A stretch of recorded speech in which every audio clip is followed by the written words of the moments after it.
আপনারা বাড়িতে যদি কার্তিক পুজো করতে চান পুরোহিত ছাড়াই খুব সাধারণভাবে, তাহলে প্রথমে পুজোর জায়গাটিকে পরিষ্কার করে শুদ্ধ বস্ত্রে এসে সেইখানটিতে আলপনা দিয়ে নেবেন।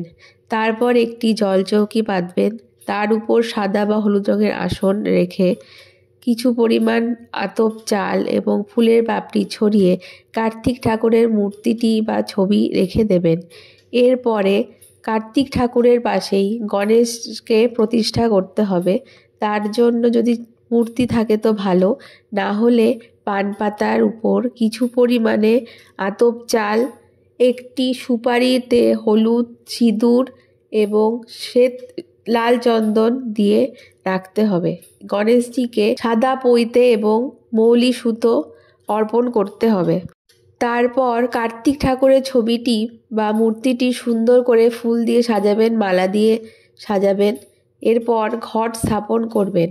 ঘট স্থাপন করার জন্য প্রথমে কিছু পরিমাণ গঙ্গা মাটি নিয়ে তার উপর একটি মঙ্গল ঘটে গঙ্গা জল নেবেন। গঙ্গা জলের মধ্যে কিছু পরিমাণ সিদ্ধি মিশিয়ে দিতে পারেন এবং তার সাথে 1 টাকার কয়েন। তারপর আম্রপল্লবে সিঁদুরের ফোঁটা রেখে দিয়ে সেটি ওই জলের মধ্যে রাখবেন এবং শীষযুক্ত ডাবের উপর মঙ্গল চিহ্ন এঁকে ওই ঘটের উপর স্থাপন করবেন।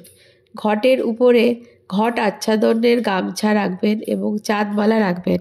পুজোর শুরুতে ফুল শুদ্ধি করে নেওয়া বাঞ্ছনীয়। পুষ্প শুদ্ধির মন্ত্রও আমরা চ্যানেলের ডেসক্রিপশন লিঙ্কে দিয়ে দেবো।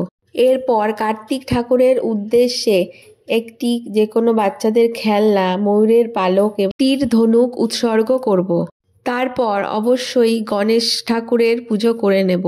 তার উদ্দেশ্যে ফুল, লাল ফুল এবং দূর্বা লাল রঙের চন্দন সহ অর্পণ করতে হবে। তার সাথে সাথেই প্রথমে পঞ্চদেবতার উদ্দেশ্যে পুষ্পাঞ্জলি দিয়ে নিতে হবে।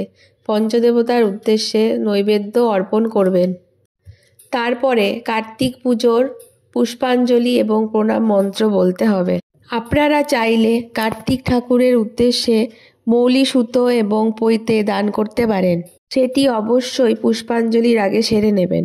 এরপর কার্তিক ঠাকুরের উদ্দেশ্যে নৈবেদ্য, ফল, মিষ্টি ইত্যাদি উৎসর্গ করতে হবে। তার সাথে সাথে প্রদীপ, ধূপকাঠি, ধুনুচি ইত্যাদি সহযোগে তার আরতি করতে হবে।